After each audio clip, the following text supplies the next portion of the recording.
With me to 1 Peter chapter 3. We'll take our introductory remarks from that passage. Here in 1 Peter, he is writing, quoting from Psalms chapter 34. Ironically, David wrote this psalm immediately after he had come from the land of the Philistines. He had feigned the madman in front of Abimelech. And he writes this song, which Peter quotes in 1 Peter chapter 3, beginning in verse 10 through 12. He says, "He that would love life and see good days, let him refrain his tongue from evil and his lips from speaking deceit. Let him turn away from evil and do good. Let him seek peace and pursue it. For the eyes of the Lord are on the righteous, and his ears are open to their prayers. But the face of the Lord is against those who do evil." For a few moments this evening, we want to talk about the theme of taming the tongue, the vocabulary of a Christian. To focus our minds on the intensity of this subject, turn over a few chapters before to James, chapter 3, as James writes about this subject.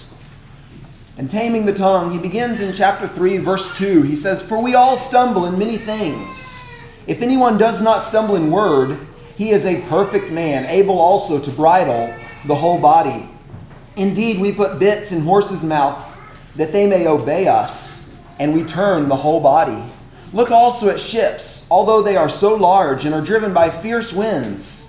They are turned by a very small rudder, wherever the pilot desires. Even so the tongue is a little member, and boasts great things. See how great a forest fire a little fire kindleth. And the tongue is a fire, a world of iniquity. The tongue is so set among our members that it defiles the whole body, and sets on fire the courses of nature, and is set on fire by hell. For every kind of beast and of bird and of reptile and creature of the sea is tamed and has been tamed by mankind. But no man can tame the tongue. It is an unruly evil, full of deadly poison. With it we bless our God and Father, and with it we curse men who are made in the similitude of God. Out of the same mouth proceed blessing and cursing. My brethren, these things ought not so to be." For a few moments, as we consider the theme of taming the tongue, this is a really practical subject. It's not something we can get really philosophical about. It's something that is relatively easy to understand. But like we spoke about last night, it's sometimes really hard to practice, especially when we get in a crowd of people that don't have a very well-trained tongue. It's sometimes really hard for us to swim upstream and keep our tongue in check. As I was thinking this evening about some analogies that compare to how we tame the tongue, I was thinking about how internet filtering software works, and all of us to some level or another are exposed to technological access. And when you think about filtering software, there's a lot that goes on behind the scenes, a lot of things that affect the results that come out. And the point that I want to focus on as we think about the analogy is the adaptability of internet software filtering. Just for analogy's sake, as I was sitting in the hotel just a few moments before we came here, I thought I would give it a try. So I searched a really simple search engine. I just typed in car. Immediately, within 0.6 seconds, 10,190,000,000 search results were available through Google. And that was prioritized as Google thought best fit for me to observe. The first were just really casual observations, CarQuest, Car.com, the really generic stuff. So I perused around in the world of cars for just a little bit, and I found my focus going towards the Challengers and that type of car. I even found a red Challenger with buggy wheels on it. There was big ones, there was little ones, there was blue ones, there was red ones, lots of variety. So then I canceled my computer out, shut it all down, and opened it back up and typed in the exact same term, car. This time, again, there was 10,990,000,000 search results. It took 0.62 seconds this time. But at the very top, there was an ad. And in that ad was a list of sports cars. Chargers, Challengers, Mustangs, all the sports cars. Red ones, blue ones, all the fancy ones. Notice the difference. They weren't there the first time, but the second time they had come back because it was learning what I wanted filtered. It was learning the search results that I wanted to see. And I think that our vocabulary is a lot that way.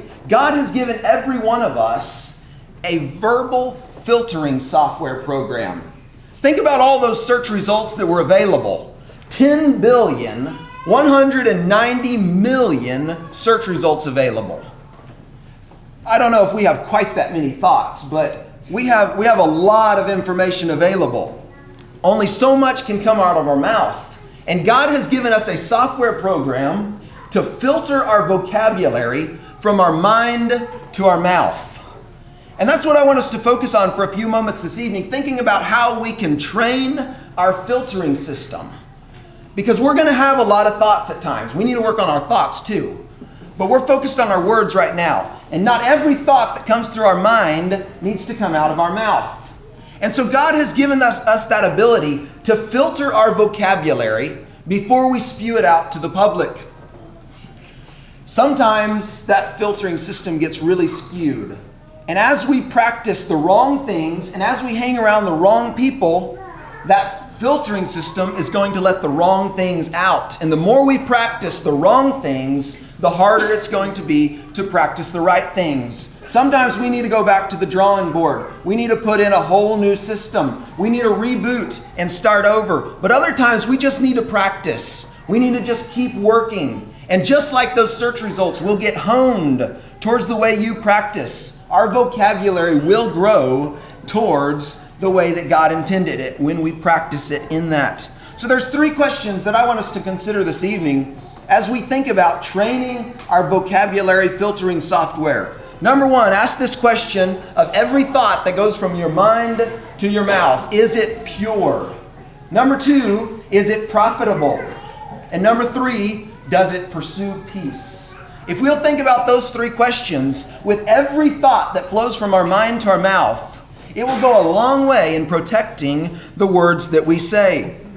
Now you might be asking, how is it possible for me to analyze every single thought that flows from my mind to my mouth?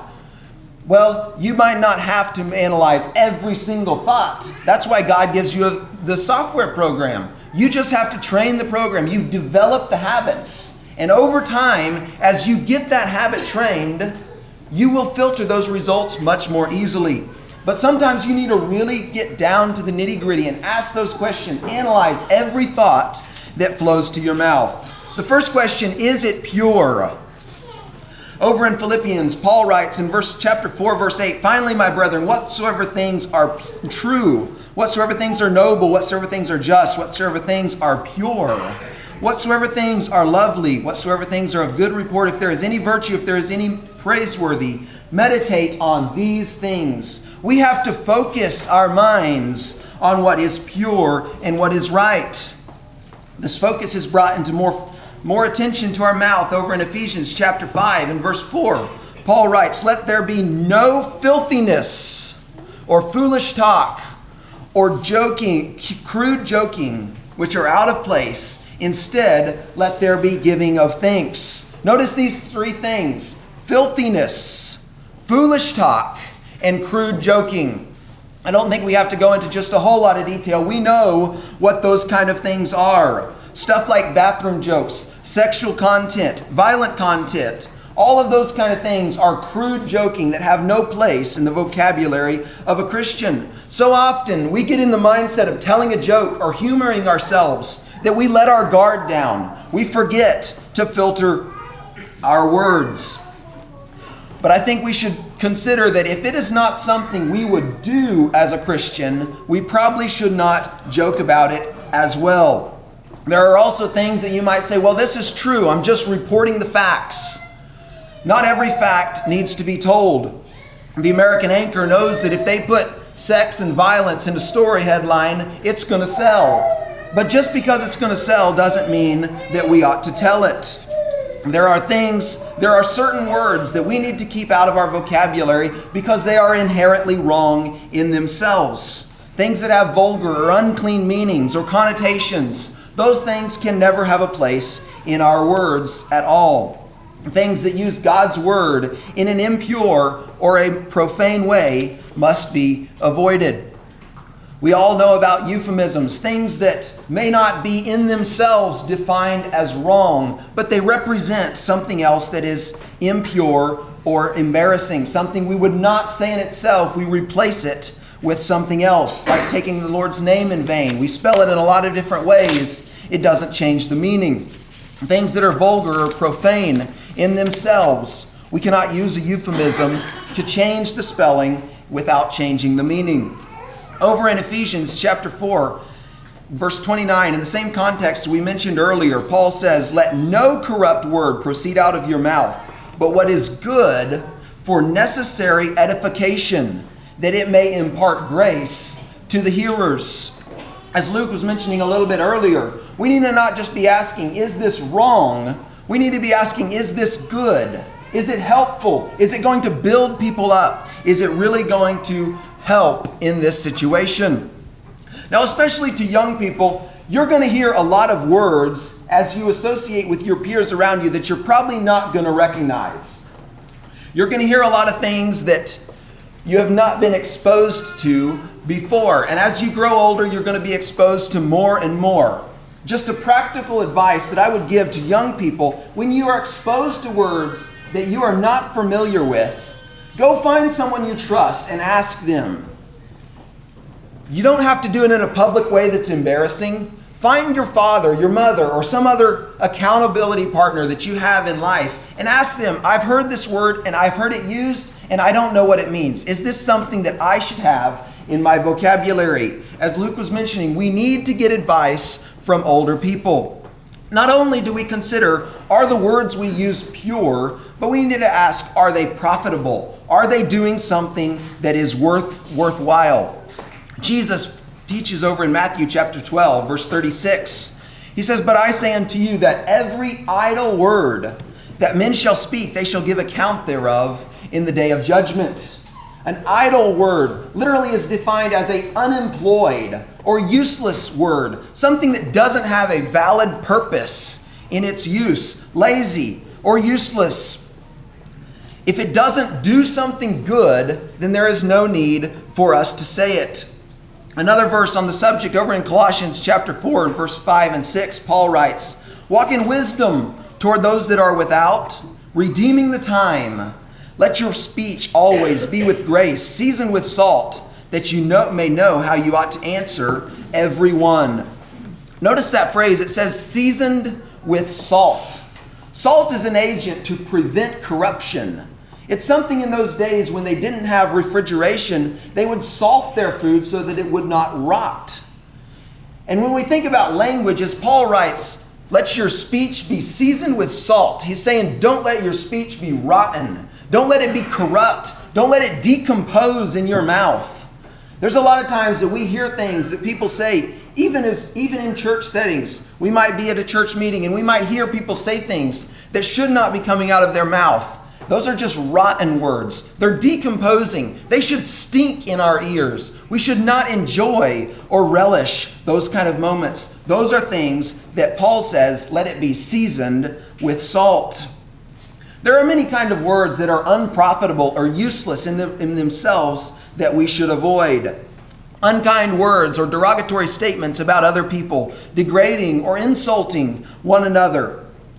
We even need to be careful how we give instructive criticism. Those things are important. Criticism has to be rendered in certain places to educate and teach those who need to grow. But we need to be very careful how we give instructive criticism. It's possible for us to, even with good motives, try to be instructing someone and we end up tearing them down by the way that we present the information. So just be careful. Don't, as Jesus said, offend one of these little ones. Don't discourage someone who is trying to do well in your attempt to encourage them.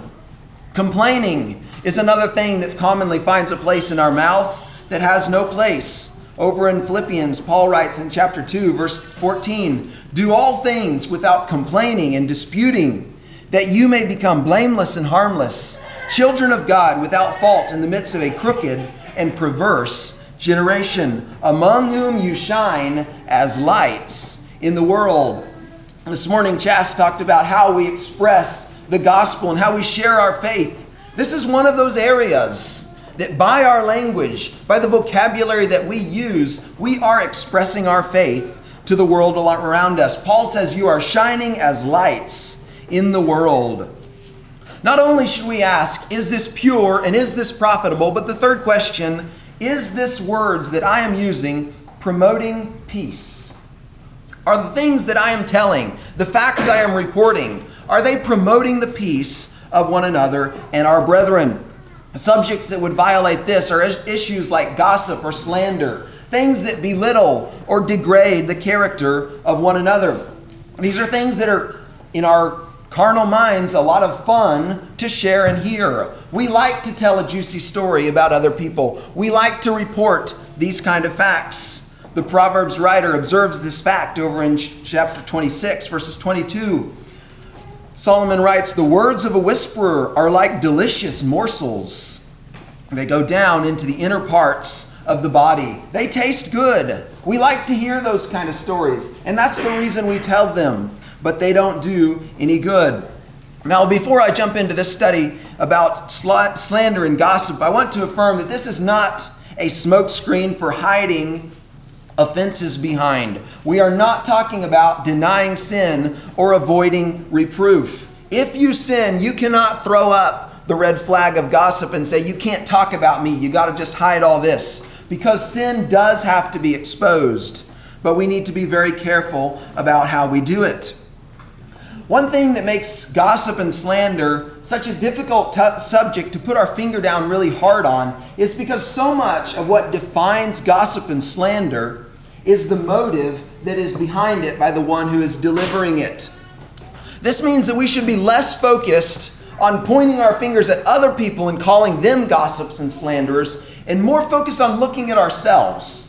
Because we can identify gossip and slander in ourselves. We can examine our own motives, but we can't necessarily examine everyone else's motives.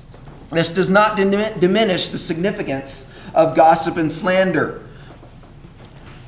Sometimes derogatory information does have to be shared, as we mentioned a little bit earlier. There are things and there are times when sin does have to be reproved. There are times when this information must be given. And if we look through the scriptures, there are 3 reasons that are primarily given for when and how derogatory information should be shared about other people.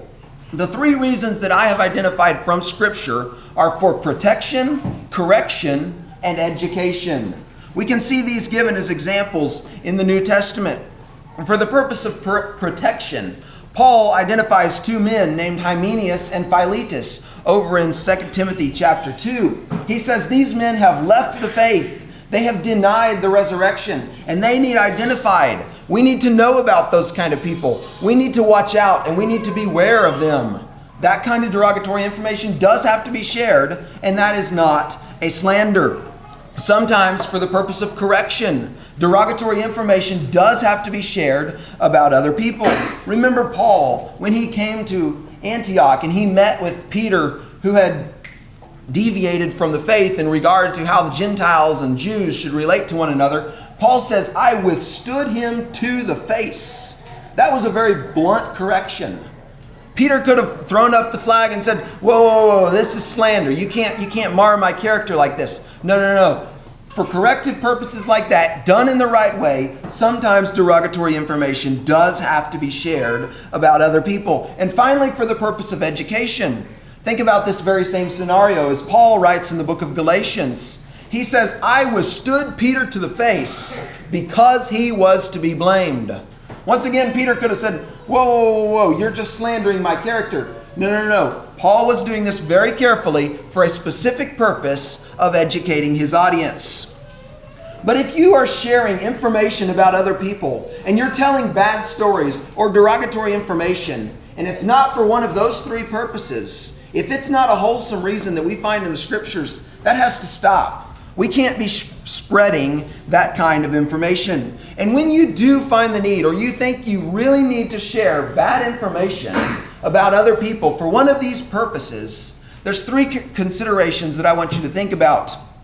Number 1, check your motive. That's really the most important thing as we go into a scenario like this, thinking about sharing derogatory information about or to other people. Are you going for the purpose of restoration or retribution? If you're just going to get someone back, we talked about that last night, that is not something for the place of a Christian.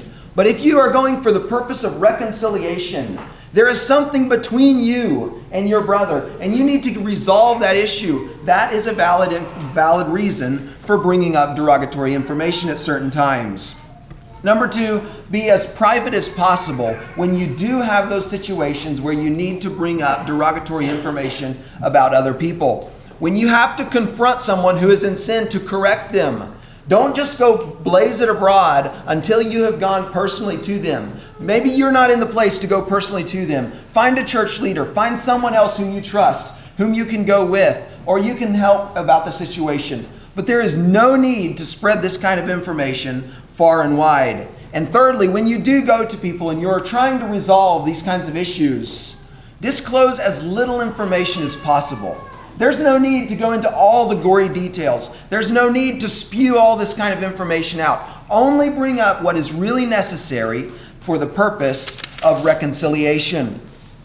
If you have a simple mind like me, you kind of like acronyms because some of these things are hard to really keep on our mind all the time. But there's an acronym that I like to think about when I'm considering our verbal filtering system and how the questions we ask, the words that flow through our mouth. And that is the word think. Think before you speak. You've probably heard that term. It goes around the internet quite a bit in the acronym. Think before you speak. Think about that word. T stands for, is this true? Honesty is far underrated in our postmodern society, and truth really doesn't matter. People don't care if the statement they're saying is true and right. But as Christians, we have to put the utmost importance on being absolutely sure that what we report as fact is absolutely true. We have to be honest in everything that we say. The second letter of the word think is H. Is this helpful? Is it true? And is it helpful? Is the message that I am conveying something that will edify the people with whom I am sharing it? Is it something that will build people up? Or is it going to be a negative that tears people down? Is it truly helpful for the situation? I stands for inspiring. Is this going to encourage people in their walk with the Lord? Is it going to teach people something that they need to know? Is it going to lift people up as they strive to follow God? The letter N, is this needed? Is it something that really fits the situation? Or do I just want to share something? Do I just feel like I need to say something? And the letter K stands for kind. Is this kind? Is it helpful? Is it loving? And is it thoughtful of the people about whom I am sharing it? So consider that acronym if you need something to help you remember how to calibrate your filtering system. Think before you speak. Is it true? Is it helpful? Is it inspiring? Is it needed? And is it kind? Just a little bit of practical advice as we close this evening. 3 points that I have tried to apply in my life and that I think would be helpful for each one of us, especially young people, as we grow up in the cultures in which we are faced. Just some practical things to help us filter our vocabulary. At this point, you might be recognizing, I struggle with these things. And we all do. None of us are exempt. I'm not speaking from a plateau of perfection. We all are working on this area. And it's something that we all need to grow in and always keep pressing higher. But here are a few points that have been helpful to me, and I hope that maybe they can be helpful for you in calibrating your vocabulary filter. Number 1, slow down. There's no need to move so fast in the way that we talk. There's no need to spew out so many words. Over in Proverbs chapter 10 and verse 19, it says, in the multitude of words there wanteth not sin, but he that refraineth his lips is wise. Once again, over in the book of Proverbs, do you see a man who is hasty in his words? There is more hope for a fool than for him. That's some strong language. This is a very serious reminder. If you will just slow down, think before you speak, filter your thoughts as they flow from your mind to your mouth, give it some consideration, and don't just spew out everything that comes through your mind. Think about you're driving through a school zone. You don't have to speed through there. You need to slow down and think before you act. Now, a lot of people say, well, of course I follow my French when I'm around women and children. I don't want them to have to hear all that nonsense. Well, that's great. At least you got that much of a motive. But if you don't have the ability to instinctively filter your vocabulary so that you have trained your tongue to instinctively know between good and evil, you're still in driver's ed. You need to slow down and learn how to filter your vocabulary. There's an old adage from years ago, better to be thought a fool with your mouth shut than to open it and remove all doubt. And I think that's a motto that we could consider. Sometimes we try to defend ourselves. Sometimes we try to help ourselves out. And the more we open our mouths, the more we get in trouble. I think this is why God gave us 2 ears and 1 mouth, because we need to do more listening and less talking. James reminds us of this point again over in James chapter 1 when he says, "Let every man be quick to hear, slow to speak, and slow to get angry." If we will just slow down, we will have a much better chance of filtering our vocabulary. The second point that I want us to consider is check your attitude. Think about the thoughts that are in your mind. We mentioned that there's a whole lot of thoughts going through our minds, and we need to be able to filter those thoughts from our mind to our mouth, and that is very important. But we need to take a step back and think about the thoughts even in our mind. We need to start filtering that treasure of thoughts so that they are not such a load on our vocabulary filter. If we have all those thoughts just swarming in our mind, they're going to get through our mouth sooner or later. This is what Jesus taught over in, as he stood on the earth, he said, "Out of the abundance of the heart, the mouth speaks. For a good man out of the treasure of his heart brings forth good things.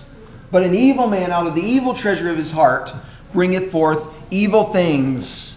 These words and exclamations that flow in our mind are eventually going to slip out of our mouth. I know that from experience, it's very easy to just keep your mouth shut sometimes. But those thoughts are still flowing in your mind. Maybe you hit your thumb with the hammer and you didn't open your mouth, but you know what happened inside your mind. We need to take a step back and check those thoughts, those exclamations, those imaginations that are flowing around in our mind, and try to get control of the situation there. Another thing to check your attitude in regards to the words that we use is how you respond to the filthiness that is around you. Think for a moment, if you're at school or you're at work, or you're hanging out with some friends and they're sharing a bunch of dirty jokes. You're probably going to end up in that situation at some point in life. But how do you respond? What is your attitude towards that kind of a situation? Do you laugh along with everybody else? Or is it noticeable that you don't like that kind of stuff? Are you the kind of person that when people slip their tongue, they say, "Well, pardon my French"? Well, we're not in the place to pardon. That's God's job. But at least they recognize that you're the kind of person that doesn't want to hear that kind of stuff. Do people know that about you? Do they know that you don't stand for that and that you will not use that kind of language? We need to be careful about what we laugh at. So often the way that we humor ourselves affects the mindset that we have towards sin. I remember in a sermon, I believe it was Kevin Presley, it was a long time ago that I could just barely remember. He made a statement that really resonated with me. He said, "If you ever laugh at sin, you will never be able to view that thing with the same seriousness again." And I think that's a very important statement that has a lot of meaning we need to consider. If we're in that situation, and we're going to find ourselves sometimes, are we going to laugh at their jokes? Are we just going to go along with the crowd? Are we going to carry on with the situation? Or are we going to have the strength and the resolve to recognize sin for what it is? Consider the material that you are engaging in. You're reading, listening, and entertainment material. Are you feeding yourself with garbage? If you put garbage in, you're only going to have garbage out, and you're not going to be able to filter it. So slow down, check your attitude, and thirdly, if you're struggling in this area, get help. There's no need to be ashamed and try to hide a mistake like this. If you have a problem with your vocabulary, the odds are that everybody knows about it anyway. So don't try to hide it. Don't try to ignore the issue. Don't try to act like you've got it under control when you really don't. Ask someone for help. Ask God for help. Immediately confess your sin. Confess that you've slipped. Confess your thoughts and ask God to help you. Ask others to help you. Everyone knows you have the problem, so let them know that you want to improve. Let them know that you want help. Let them know you want encouragement to filter your vocabulary. You need to have accountability partners in whom you can confide and whom you can tell, I really need help in this area. We're not talking about spewing this out to everybody. Have somebody you can trust and that you can really confide in and say, I'm struggling with these words. I'm struggling with these thoughts. I'm struggling in this area of filtering my vocabulary and I need some help. And you need that kind of person who will pull you aside when they notice you slip and say, brother, I noticed you messed up here. I heard the word you said, and you need to work on that. In a loving way, you need those kind of accountability partners who are willing to help you. Surround yourself with people who have well-trained verbal vocabulary filters. The more you surround yourself with those kind of peers, the easier it will be for you to train your vocabulary filter. And as you work in this and as you grow, it will become second nature. It's not something you have to worry about, always thinking about every thought. It's something you should be able to have trained so well that you instinctively will respond with the right words and with the right expressions. Those are things that we can grow in, that we can improve, and we are not helpless. As we conclude this morning, remember these three questions. Is it pure? Is it profitable? And does it pursue peace? And I want to conclude with the words from the preacher in Ecclesiastes chapter 5 and verse 2. It says, do not be rash with your mouth, nor hasty to utter a word before God, for God is in heaven, and you are on earth. Therefore, let your words be few. Let us keep these things in mind and be careful how we express our vocabulary, because we are Christians and we must reflect the God and the purity of Him whom we serve. Thanks for watching this video. I know what you're thinking. I don't want to miss another video from this channel. In order to avoid that, click on the red button down there, subscribe, and then click the bell icon. Not only will that alert you each time a new video is uploaded to the channel, it will also help spread the channel to other people's awareness. So, go ahead. Do it. Like right now. Click on it.